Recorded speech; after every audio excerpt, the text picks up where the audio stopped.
Covid టైంలో ఏంటంటే ఇంకా సడన్‌గా రెస్ట్రిక్షన్స్ రావడం, ఇంకా పార్క్‌ని కొంచెం క్లోజ్ చేయడం, అసలు కూర్చోడానికి కూడా ఏం లేకపోవడం, అసలు కిందకి అలో చేసేవారు కాదనమాట. అయ్యయ్యో! వాడికేంటంటే ఆట అలవాటైపోయి ఇంట్లో ఆడుకోవడానికి అవ్వక, మగపిల్లలంటే ఆబ్వియస్లీ అన్నీ ఎక్కి జంప్ చేయడం అలాంటివన్నీ చేస్తుంటారు కదా!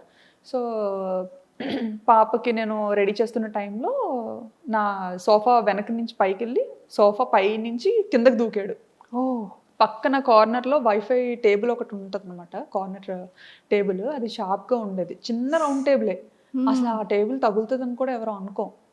అక్కడి నుంచి పైన కింద. స్లిప్ అయిపోయాడో తెలీదండి. నా బ్యాక్ సైడ్ ఉన్నాడు కదా! వాడు స్లిప్ అయిపోయాడో తెలీదు.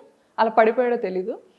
పడిపోగానే ఇంకా ముక్కు ఇలా కట్ అయిపోయిందనమాట.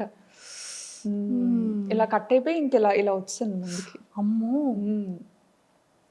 ఆహ్, అయ్యయ్యో!